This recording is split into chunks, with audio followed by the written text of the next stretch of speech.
জাতীয় থেকে আন্তর্জাতিক, প্রান্তিক জনপদ থেকে নগর, চারপাশে ঠিক কী ঘটছে এই মুহূর্তে তা নিয়েই এখন চারদিক। আপনার সঙ্গে আছি আমি মাঝার মাহবুব। ২৯তম জলবায়ু সম্মেলনের দ্বিতীয় দিনে সম্মেলনে যোগ দেওয়ার পাশাপাশি বিশ্ব নেতাদের সঙ্গে বৈঠক করেছেন প্রধান উপদেষ্টা ডক্টর মোহাম্মদ ইউনূস। মূল সম্মেলনে বক্তব্য দেওয়ার পাশাপাশি এবারের আসরে আরও দুটি বড় অনুষ্ঠানে বক্তব্য রাখবেন ডক্টর ইউনূস। সম্মেলনে বাংলাদেশের জলবায়ু সংকটের উদ্বেগ তুলে ধরবেন প্রধান উপদেষ্টা। পাশাপাশি চূড়ান্ত ঘোষণায় যাতে বাংলাদেশের দাবি দেওয়ার বিষয়টি অন্তর্ভুক্ত হয় সেজন্য জোর প্রচেষ্টা চালাবেন তিনি।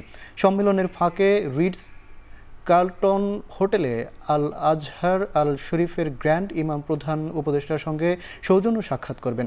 এ সময় প্রধান উপদেষ্টার নেতৃত্বে বাংলাদেশ এগিয়ে যাবে বলে আশা প্রকাশ করেন তিনি।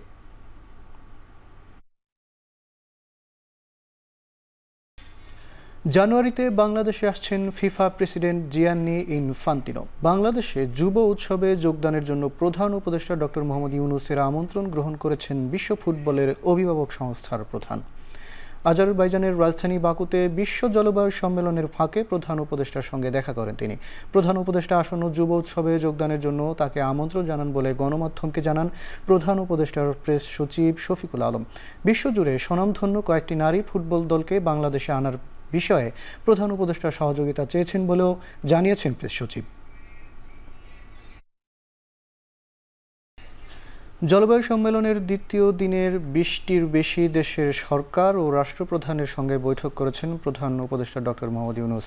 আজারবাইজানের বাকুতে আছেন সহকর্মী মাহমুদ রাকিব, যুক্ত হচ্ছি তার সঙ্গে। রাকিব, বাংলাদেশ প্যাভিলিয়নে কি কি আলোচনা হলো, এছাড়া আর কোন কোন কর্মসূচি আছে?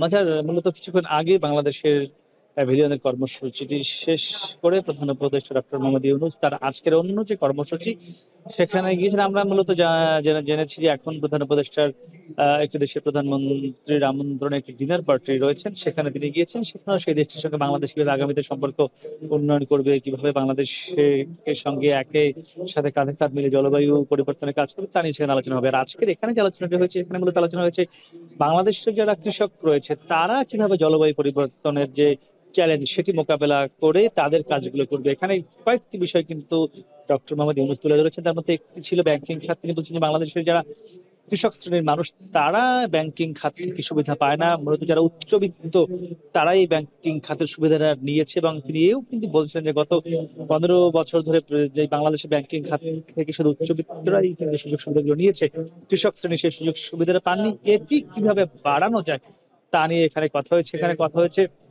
তিনি বলছিলেন যে বাংলাদেশের কৃষকের কাজে কিন্তু নারীদের অংশগ্রহণ অনেক বেশি বেড়েছে, সেটি তিনি বলছিলেন। তিনি আরেকটি বিষয় বলছিলেন যে কার্বন নিঃসরণ যে কথাটি এসছে, তিনি বলছেন এখন যদি আমরা অর্থাৎ বিশ্ববাসী সপ্তাহের ৭ দিনই কার্বন নিঃসরণ করে থাকে, তিনি আহ্বান করেছেন যে এটি একদিন একদিন করে কমাতে হবে, একসঙ্গে কিন্তু ৭ থেকে ০তে আসা সম্ভব নয়।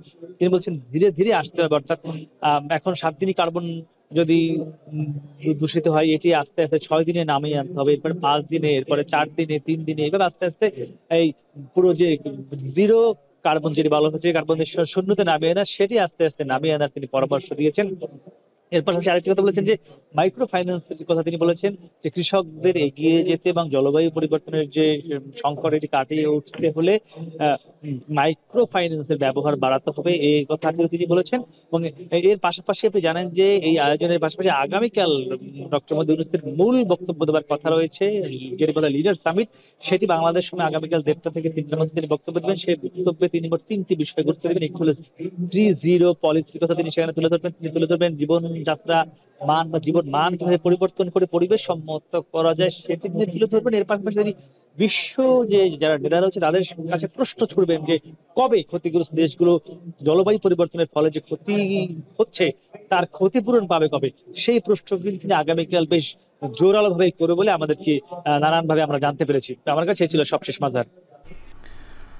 ভোটের মাধ্যমেই আওয়ামী লীগকে বর্জন করতে হবে, অন্যভাবে করতে গেলে তা সফল হবে না বলে মন্তব্য করেছেন বিএনপির স্থায়ী কমিটির সদস্য আমির খসরু মাহমুদ চৌধুরী। সকালে জাতীয় প্রেস ক্লাবে টেক ব্যাক বাংলাদেশ নাগরিক ভাবনা শীর্ষক গোল টেবিল বৈঠকে মন্তব্য করেন তিনি বলেন, শেখ হাসিনা নিজের স্বার্থ সিদ্ধির জন্য দেশের আত্মাকে বিক্রি করে দিয়েছে, সার্বভৌমত্ব বিকিয়ে দিয়ে অন্য দেশের উপর নির্ভরশীল হয়েছে। এছাড়া তিনি অন্তর্বর্তী সরকারকে উদ্দেশ্য করে বলেন, দ্রুত নির্বাচনের মাধ্যমে জনগণের ক্ষমতা ফিরিয়ে না দিলে তা প্রত্যাখ্যাত হবে। বঙ্গভবন থেকে শেখ মুজিবের ছবি সরানো উচিত হয়নি, এমন অনাকাঙ্ক্ষিত মন্তব্যে দুঃখ প্রকাশ করেছেন বিএনপি নেতা রুহুল কবির রিজভী। এ নিয়ে বিবৃতি দিয়েছে দলটি। বিবৃতিতে রিজভী জানান, অফিস আদালত সর্বত্র দুঃশাসনের চিহ্ন রাখা উচিত নয়। এর আগে এক অনুষ্ঠানে রুহুল কবির রিজভী বলেছিলেন, ইতিহাসে যারা যতটুকু অবদান রেখেছে তা বিএনপি স্মরণ করতে চায়। বঙ্গভবন থেকে শেখ মুজিবুর রহমানের ছবি সরানো উচিত হয়নি। রিজভী বলেন, খন্দকার মোশতাক রাষ্ট্রপতি হয়ে বঙ্গভবন থেকে শেখ মুজিবের ছবি সরিয়েছিলেন, তবে শহীদ রাষ্ট্রপতি জিয়াউর রহমান সেই ছবি পুনরায় টানিয়েছিলেন।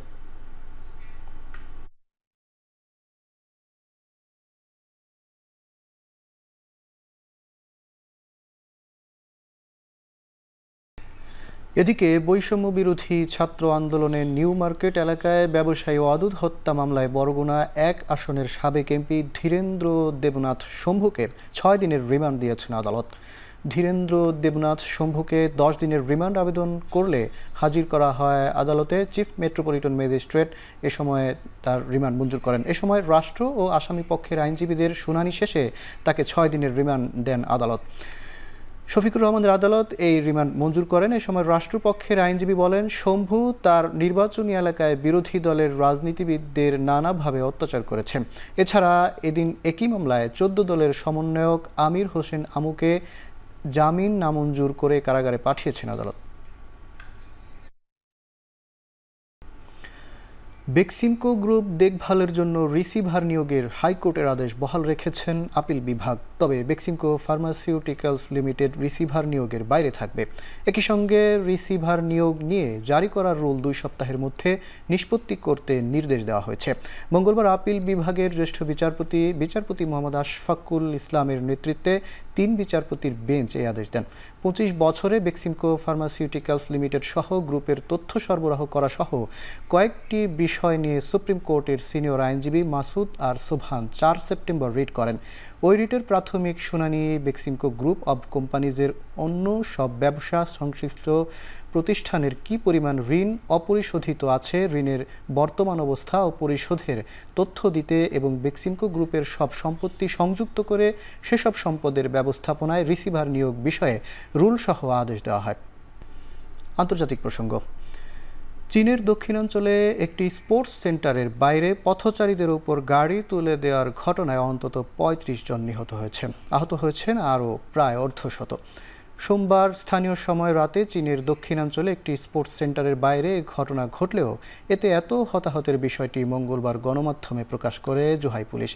বিভিন্ন আন্তর্জাতিক গণমাধ্যম জানায়, চীনের দক্ষিণাঞ্চলীয় জুহাই সিটির জুহাই স্পোর্টস সেন্টারের বাইরে বার্ষিক এয়ার শো চলা অবস্থায় হঠাৎ পথচারীদের উপর আতর্কিত গাড়ি তুলে দেন এর চালক।